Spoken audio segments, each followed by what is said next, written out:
voulu, lorsque vous créez votre parti, de créer un organe. Très souvent, les gens écorchent le nom de cet organe. Ce n'est pas le conseil stratégique et politique. Ce n'est pas le conseil qui est stratégique. C'est le conseil chargé de la stratégie et la politique. Donc c'est le conseil stratégie et politique. Ce ne sont pas des adjectifs, ce sont plutôt des objectifs directs, compléments d'objets directs. Donc, ce n'est pas d'adjectifs. Ce n'est pas le conseil qui est stratégique. Très souvent, ça revient et ça perturbe un peu la conception des choses. Ceci dit, excellent Monsieur le Président, vous avez créé cet organe et vous avez mis là-bas les ténors de votre vie politique, ceux que vous avez côtoyés. Et alors que nous étions encore en apprentissage, vous avez voulu faire du moins le chef de ces ténors. C'est quand même une très grande responsabilité. Merci beaucoup, Président. Et cet organe a travaillé. Et c'est au nom de cet organe, de ce ténor, que je prends la parole pour vous souhaiter une excellente année 2025, Monsieur le Président. Nous savons que l'année 2024 a été difficile pour vous. Parce que à chaque fois qu'un militant du PPAC est arrêté, vous le ressentez comme étant votre propre arrestation. Et Dieu se sait combien sont soit en prison, soit devant les tribunaux. Et vous ressentez ça comme étant votre propre douleur. Nous souhaitons que Dieu vous donne la force, la santé, de pouvoir supporter toutes ces injustices, mais surtout de pouvoir créer une nouvelle espérance pour nous, pour la Côte d'Ivoire, pour 2025. Vous en avez les capacités, vous en avez l'intelligence, vous en avez le courage, vous en avez la vision. Nous sommes derrière vous, excellent Monsieur le Président, pour que vous nous conduisez au bon port en 2025. Nous croyons à cela. Nous croyons parce que il n'est pas possible que Dieu puisse vous faire sortir d'autant d'adversités qui étaient même des adversités mortelles pour que vous arrêtiez un si beau chemin. Nous pensons que la mission qui est la vôtre n'est pas terminée. Elle n'est pas terminée et c'est pourquoi nous pensons que 2025, les 5 ans dont vous avez besoin pour fixer les écrous, vous aurez ces 5 ans parce que les Ivoiriens croient en vous, c'est l'Afrique qui vous regarde, c'est l'Afrique qui croit en vous. Merci, excellent le Président. Je voudrais terminer par le propos vous souhaitant une très bonne année à vous, mais aussi à votre épouse. Parce que ce sont ceux qu'on appelle les acteurs invisibles, les acteurs et les actrices invisibles de notre bien-être. Nous voyons, quand nous vous voyons, nous sommes heureux, mais nous savons qu'il y a des acteurs, des actrices derrière. Et au moment où nous saluons, il faut que nous saluions aussi ces actrices et leur souhaiter une très bonne année. Très bonne année à votre épouse, à votre famille, à vos frères, à toute la grande famille qui vous entoure. Que Dieu vous bénisse et qu'il vous donne la force pour nous conduire en 2025. Le peuple de Côte d'Ivoire vous attend, l'Afrique vous regarde, le monde compte sur vous. Merci beaucoup, très bonne fête à vous. Bonne année à vous.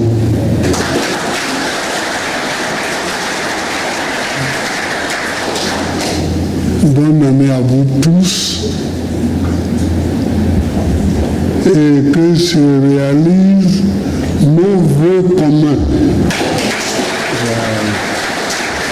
Que se réalisent nos vœux communs, ceux pour lesquels nous sommes réunis. Parce que tous les citoyens d'un pays ne sont pas obligés d'être membres d'un parti politique. Et il y a quelques-uns qui sont minoritaires, qui s'inscrivent volontairement dans un parti politique.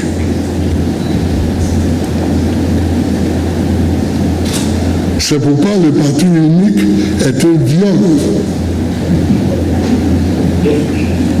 Est un viol.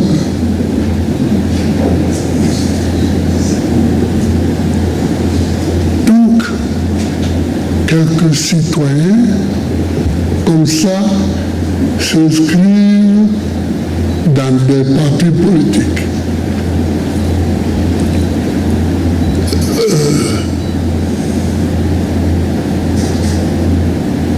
Mais tous les partis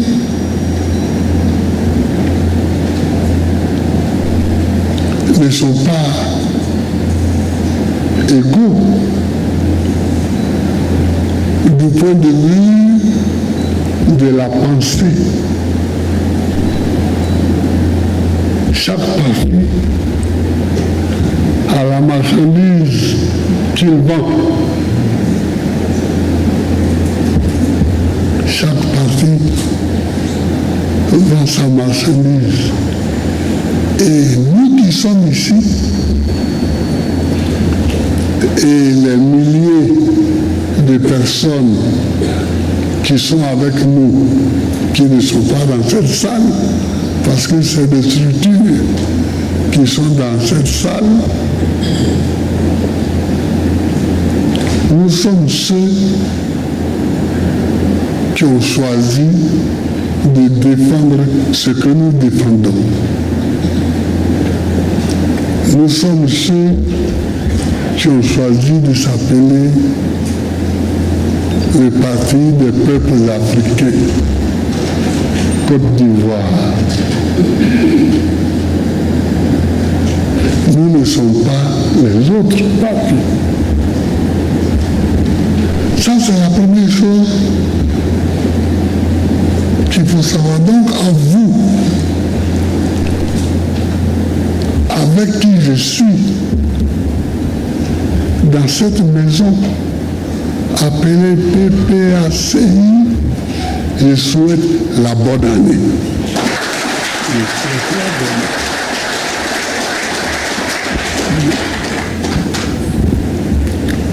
Une fois que j'ai souhaité la bonne année, on peut se lever et aller à la maison. Quelqu'un dirait, c'est trop facile. C'est trop facile. Et une fois qu'on a dit ça, une fois qu'on a dit que nous avons dit que nous avons les meilleures idées pour la Côte d'Ivoire et que nous avons la meilleure pratique politique pour la Côte d'Ivoire. Parce que c'est ça aussi dans chaque parti. Les militaires de chaque parti croient qu'ils sont les meilleurs pour le pays. Vous savez, la démocratie, là, ça signifie une chose que les gens ne veulent pas souvent mettre devant leurs yeux. Ça signifie qu'on n'est pas d'accord dans le pays. Ça signifie qu'on n'est pas d'accord. Parce que si on est d'accord, on n'a pas besoin de parti. Si on est tous d'accord, les 30 millions d'habitants, si on est tous d'accord, on n'a pas besoin de parti. Et c'est ça que le parti unique voulait nous faire croire. Le parti unique de type africain. Parce que le parti unique de type soviétique a l'honnêteté de dire c'est la lutte des classes. Et nous, nous imposons la dictature du prolétariat. C'est ça que le parti unique de type soviétique dit. Donc, c'est clair et c'est franc.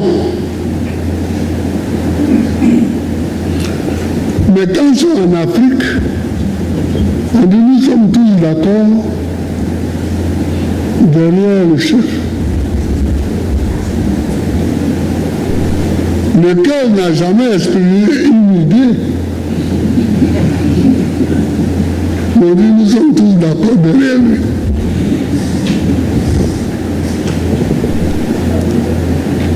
Vous me coupez mon argent, mon salaire. Chaque mois, c'est chaque mars qu'on paierait la cotisation obligatoire et qu'on ramenait dans la caisse du PCM. Mais pourquoi? Je ne veux pas. Mais c'était comme ça. Donc, la démocratie, ça signifie ça. Ça signifie que nous ne sommes pas d'accord et nous en sommes conscients. Maintenant, nous nous organisons pour que chacun exprime sa pensée.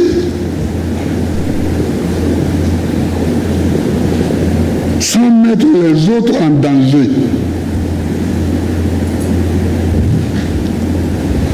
Il faut que chacun exprime sa pensée sans mettre les autres en danger. C'est au siècle de Périclès, en Grèce, que cela a été inventé, que cela a été formulé, parce que les désaccords étaient patents autour de la République. Les désaccords étaient patents.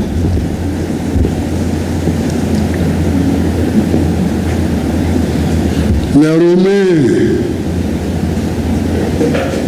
ont pris ça, mais il y a eu à Rome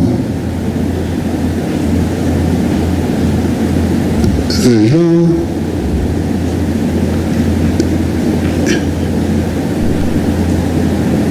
qui n'entendaient pas de cette oreille.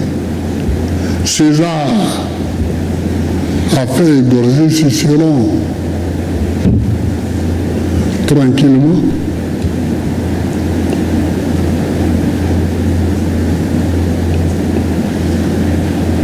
Quand Cicéron a vu que César voulait le faire tuer, il a couru. Il est allé au bord de la mer pour monter dans une pirogue et s'éloigner de Rome. Mais César a envoyé les gens le récupérer dans l'eau, là, et ils l'ont égorgé. Et ils sont venus accrocher sa langue sur le forum de Rome. Il parlait trop, regardez sa langue. Donc la démocratie, ça a été depuis le départ un combat. Et c'est encore un combat, vous voyez vous-même comment on nous maltraite.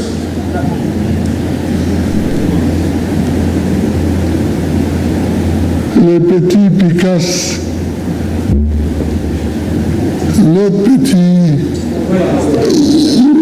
quoi, ils sont tout le temps devant les tribunaux. Parce qu'ils ont exprimé une pensée qu'on ne veut pas entendre. Et moi je les défends.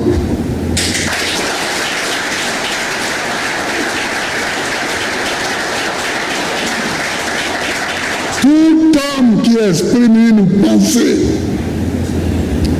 même si cette pensée dérange quelqu'un d'autre, moi je le défends.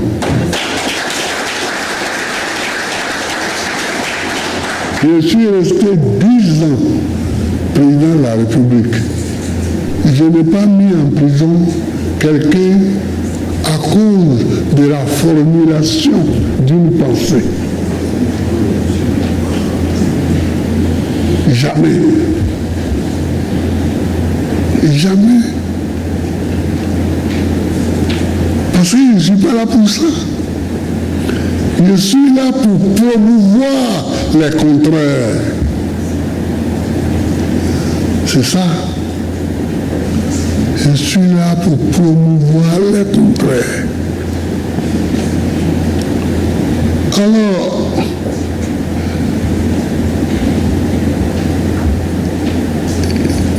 j'ai cité,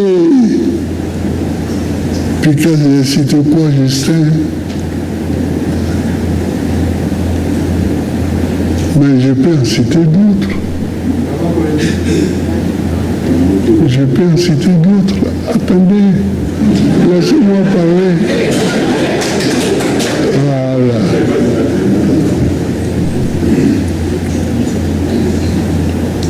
En 2011, 2010, 2011, il y a eu les cafouillages.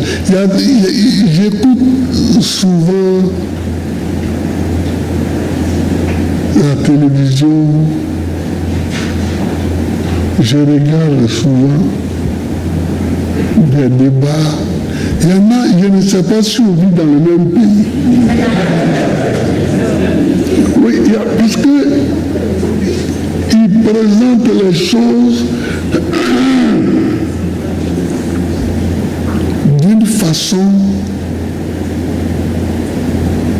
tellement erronée.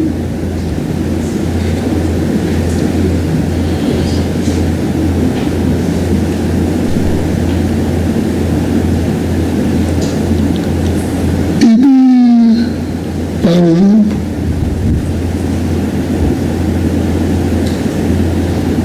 que Alassane a pris le pouvoir en 2011 et que depuis 2011, la paix a été rétablie. Mais c'est vrai que depuis 2011, la paix est rétablie. Mais elle a été troublée comment? La paix. Qui l'avait troublée? C'est des questions.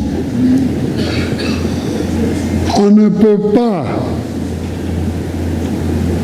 donner une réponse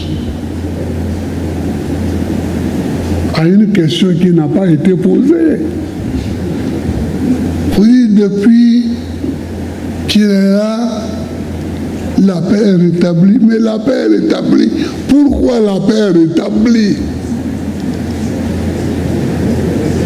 Parce que celui qui la troublait ne la trouble plus.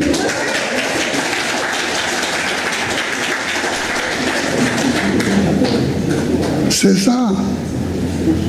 Parce que celui qui la troublait ne la trouble plus.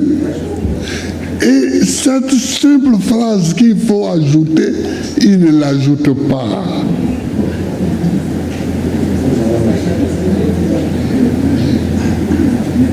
Il n'ajoute pas cette phrase.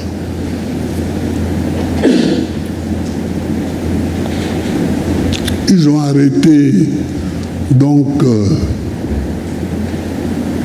beaucoup de militaires. Ce qui est malheureux, parce que les militaires, ils font leur travail. Le chef de l'État en fonction leur donne des ordres qu'ils respectent.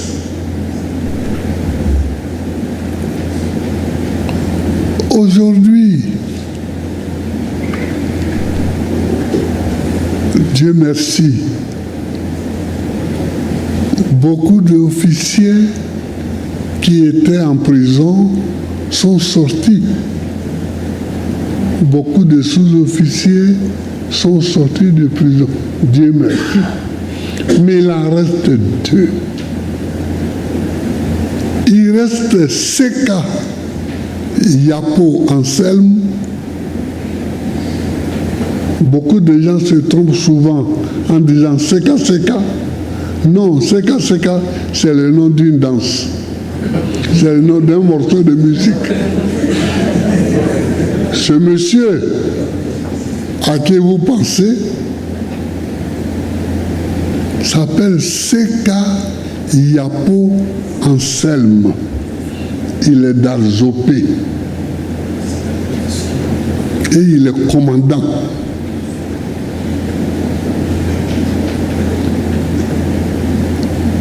Seka est devenu malade en prison. Et il est toujours en prison.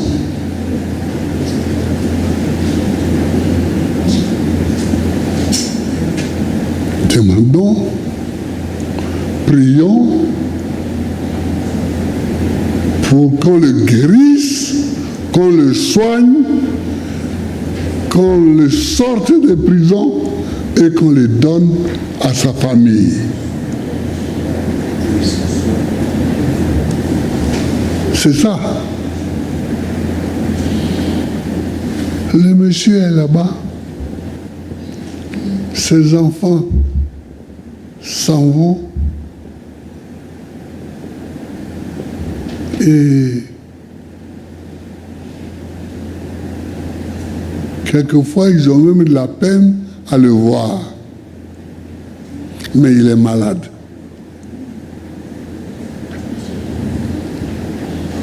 Avec lui, il y a encore un sergent qui est encore en prison. Donc, j'attire votre attention sur ces faits-là. Mais ce n'est pas les seuls prisonniers d'opinion. Non. Non. J'ai noté ici comme ça, gribouillé, quand vous parliez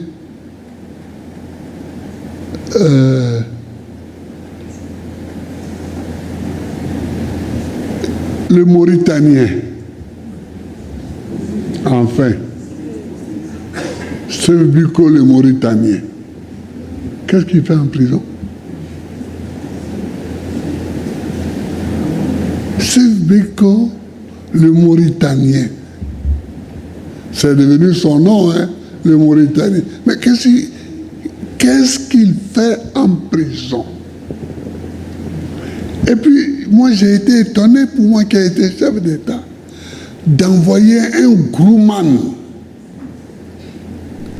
c'est-à-dire un avion de la flotte présidentielle, aller jusqu'en Mauritanie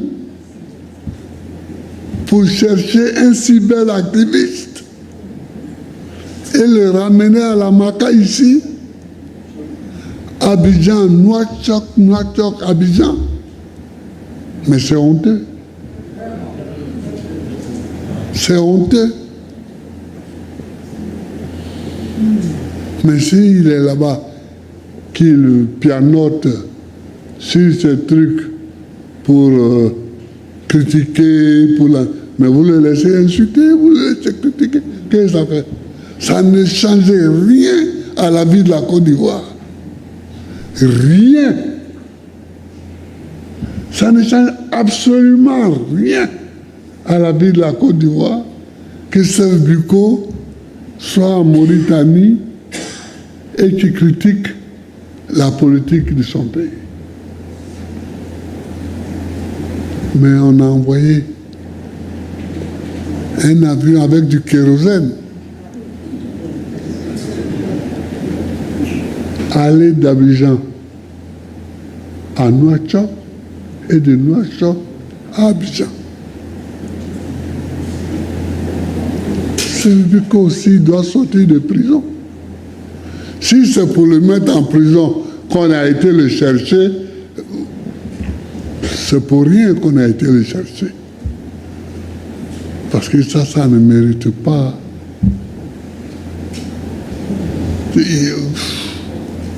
On connaît des cyberactivistes. Mais pourquoi les cyberactivistes qui sont en France, légion,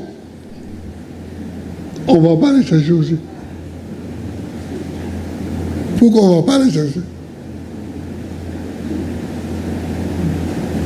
Parce qu'ils savent qu'un pays civilisé ne rend pas quelqu'un à un autre pays sous le prétexte que celui-là pianote et critique les gens.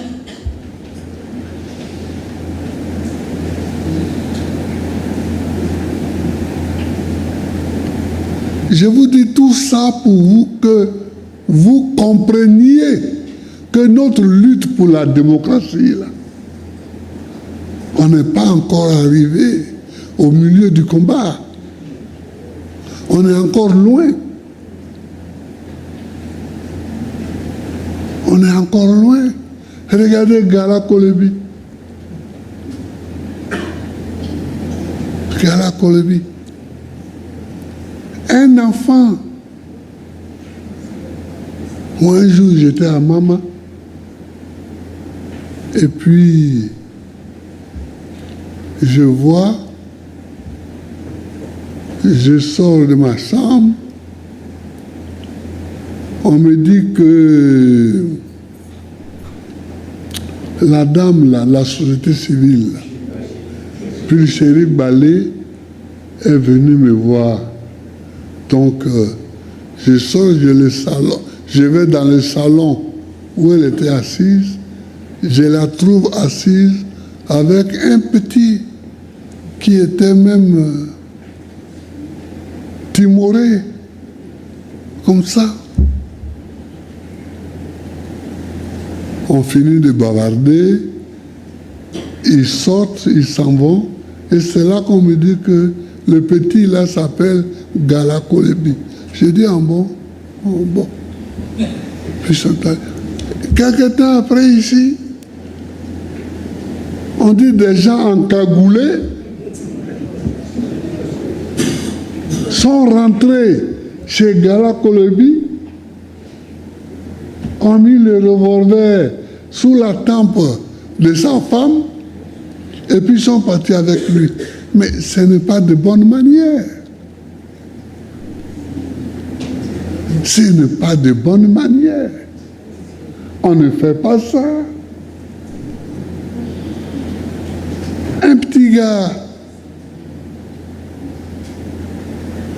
si vous voulez l'arrêter, vous le convoquez dans un commissariat à côté, et puis vous l'arrêtez, mais vous n'envahissez pas sa maison avec des gens en cagoule, avec un pistolet, comme s'il s'agissait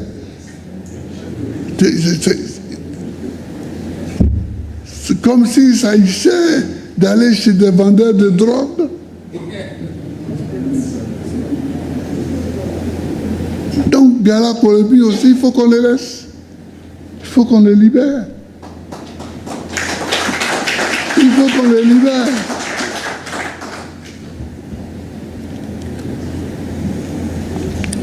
Bon.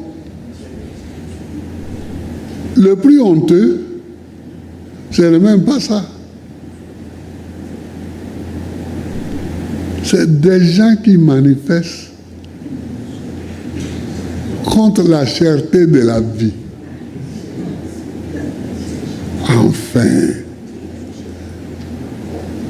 si c'est ça, nous autres,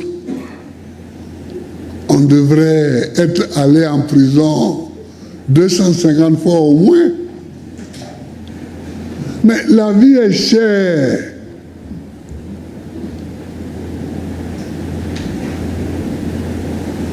Le prix du kilo a augmenté.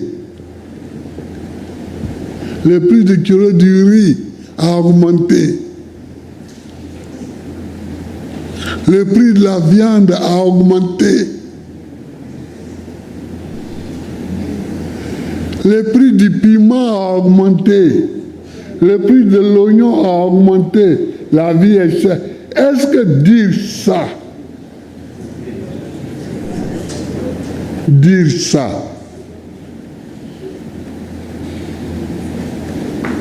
c'est dangereux? Parce que la prison, là, je vous apprends qu'elle est créée pour mettre des gens dangereux à l'abri de la société. Pour que les gens qui sont dangereux pour la société soient enfermés quelque part en attendant qu'ils réfléchissent avant de les faire sortir.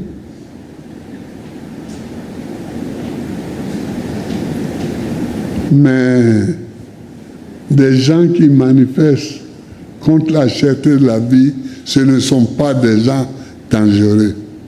Ce sont au contraire des gens qui veulent que le prix de la vie redevienne normal pour que chacun puisse manger à sa faim chaque jour. C'est ça. Et moi, ceux-là, je les défends. Je les défends. Vous comprenez? Donc, j'ai cité tous ces faits, chers camarades, pour vous montrer que la démocratie, quand on dit la démocratie, c'est un grand mot, mais ça couvre toutes ces réalités que nous vivons au quotidien. Ça cache toutes ces réalités que nous vivons au quotidien. On ne peut pas être démocrate et puis rester silencieux devant des attaques comme ça contre la démocratie. On va à Djamé. Le village d'Adjamé, qui est un village qui existait avant qu'Abidjan n'existât. C'est un village. Et puis, parce que un gouvernement a un plan pour arranger la cité, il vient, il casse les maisons des gens. Et ces gens sont au dehors.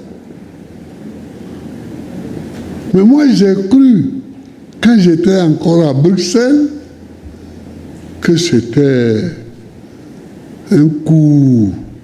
Comme ça, quand ils ont cassé Port-Boué et que la télévision française nous a montré les gens de Port-Boué qui allaient se coucher sur les tombes parce qu'ils n'avaient plus d'endroit pour dormir. La télévision française nous a montré ça. Mais même les Français qui ont montré ça croyaient que, bon, c'était passager. Or, c'est permanent. Or, c'est permanent. Adjamé montre que c'est permanent. Mais ce n'est pas normal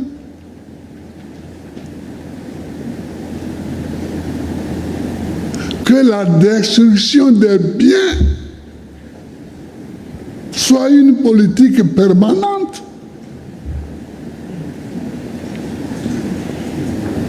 J'ai dit demain, on peut avoir un maire fou à Gagnois qui va aller casser Babré, ou bien qui va aller casser Garayo. Il dit, je vais rendre le coin beau. Je vais rendre le coin beau.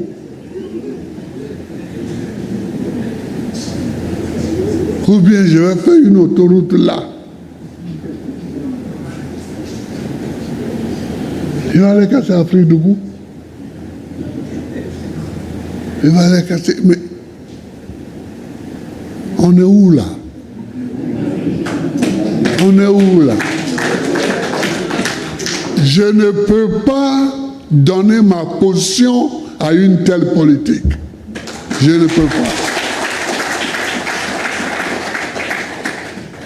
Je ne peux pas donner ma caution à une telle politique. Parce qu'elle est profondément anti-humaine. Elle est profondément anti-humaine. Or, la politique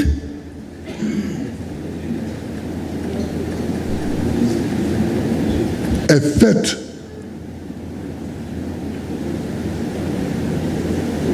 pour rendre humain, pour rendre humaines les décisions qui sont prises par l'État. C'est ça le rôle de la politique. Elle est faite pour rendre humaines les décisions qui sont prises par l'État. Donc, une telle politique qui consiste à casser GESCO, à casser Adjamé, à casser Port-Boué, moi je ne peux pas m'associer à ça. Quand j'étais président, j'étais une fois au palais, là, au plateau, et j'ai appris que quelqu'un voulait casser des maisons à Port-Boué. J'ai pris toute ma garde, on a filé. Et c'était même pas les autochtones qui habitaient. C'était les moussis qui étaient venus se débrouiller à travailler au port. Là. C'est eux qui habitaient là. Alors les gens voulaient... J'ai dit aux gens, vous ne cassez rien tant que vous n'avez pas logé ces gens-là.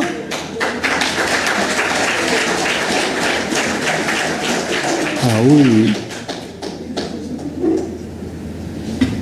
Parole du président de la République. J'ai dit, vous ne cassez rien tant que ces gens-là ne sont pas logés.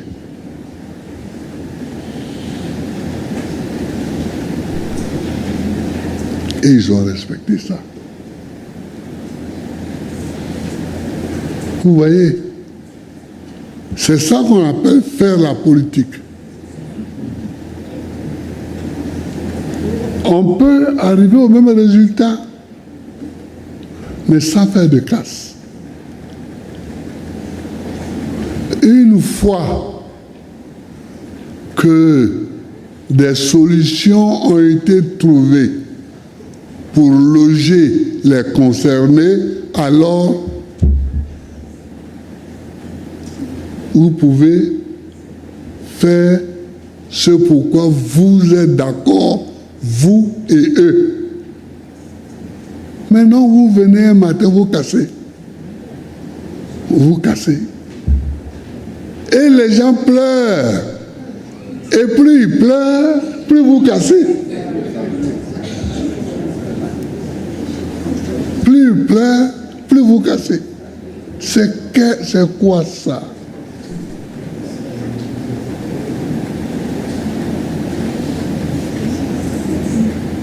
Et moi, je vois des dignitaires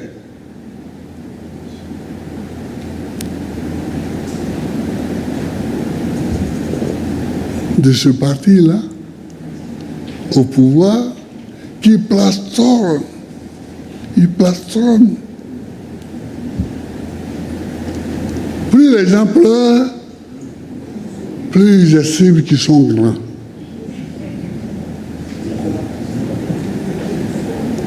Plus ils estiment qu'ils sont grands. Mais moi, je ne suis pas pour cette grandeur. Je ne suis pas pour une telle grandeur. Alors, chers amis, voilà quelques trucs que je voulais vous dire. Parce que aller aux élections, préparer les élections, gagner les élections, ce n'est pas ça seulement la politique. La politique, c'est de défendre aussi les plus faibles. C'est de défendre aussi les plus faibles.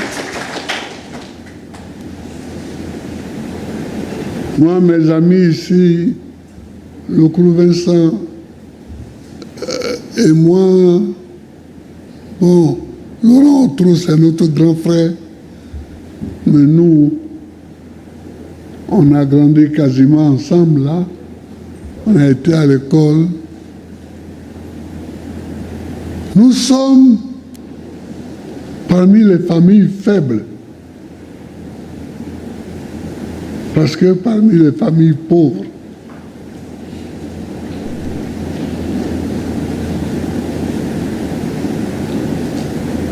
mais si on nous maltraite comme ça, si on nous avait maltraité comme ça, on ne serait pas arrivé où on est arrivé. Le Clou a été ministre de l'Agriculture dans ce pays. Il a été ministre. Moi, j'ai été chef d'État. Mais si on nous avait maltraités, comme on maltraite aujourd'hui les gens dans les quartiers, à Yopougon, à Abobo, à Djamé, mais parce qu'on ne se demande pas que deviennent les enfants de ces gens-là.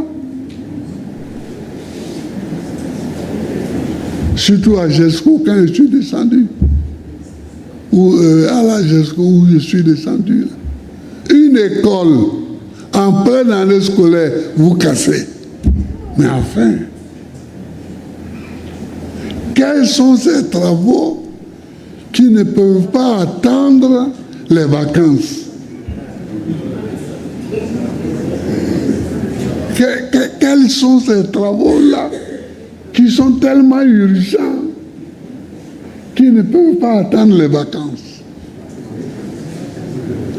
Donc, je vous dis tout ça aujourd'hui. Ce n'est pas des choses dont nous discutons souvent. Mais aujourd'hui, pour la présentation des vœux, j'ai choisi de vous parler de ça.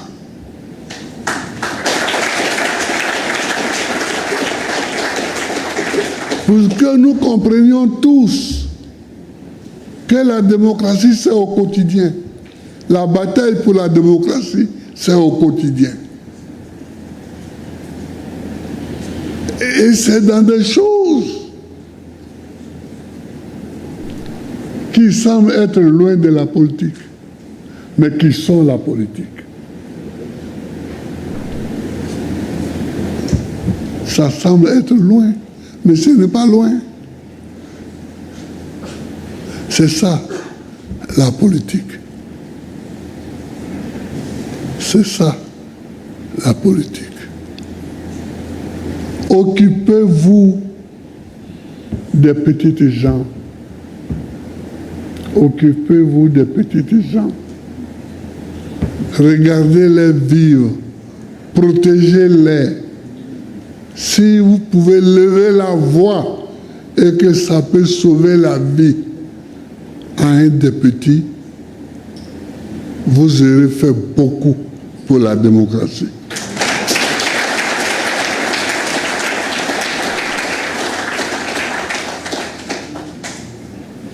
Si vous pouvez élever la voix, et que même si ça ne sauve pas la vie à un petit, mais que celui qui est en train de le torturer comprend que vous n'êtes pas d'accord, c'est ça, la lutte pour la démocratie aussi. Je vous souhaite une bonne année. Je vous souhaite une très bonne année. Je vous souhaite beaucoup de courage. Les jeunes là, qui êtes aujourd'hui devant les tribunaux, sachez que vous avez mon soutien.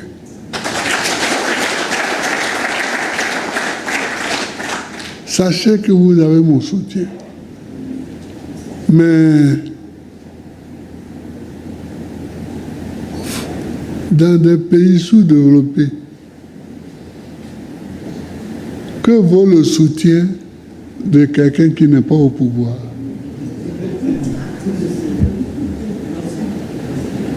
Mais vous avez mon soutien. Même si ce soutien ne vaut pas cher, vous l'avez quand même.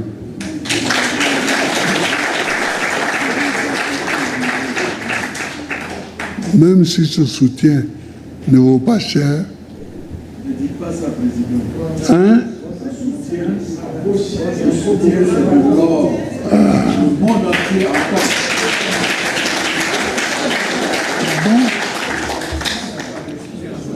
Merci Vincent. Merci Vincent Pierre. Mais quelquefois, on désespère en regardant les Africains agir. On se dit, mais comment les Africains peuvent ne pas tirer des leçons de ce qui se passe quotidiennement sur la terre?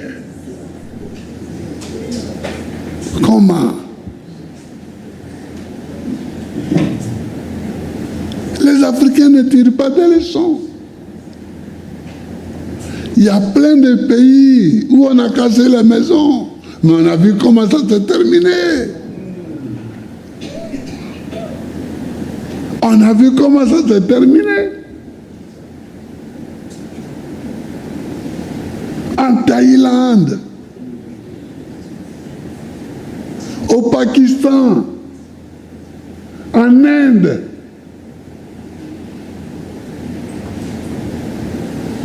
Dans ces pays-là. Mais à un moment donné, on va casser les maisons des gens. Mais ceux qui ont cassé les maisons, ils sont où aujourd'hui? Ils sont où?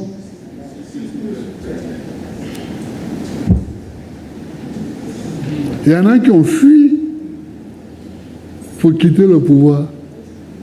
Pour quitter là. On ne les a pas enlevés, ils ont fui. Ils ont fui. Ils ont fui. Et c'est en Afrique. On ne comprend pas. Les gens agissent à travers le monde. On écoute, on regarde, on lit.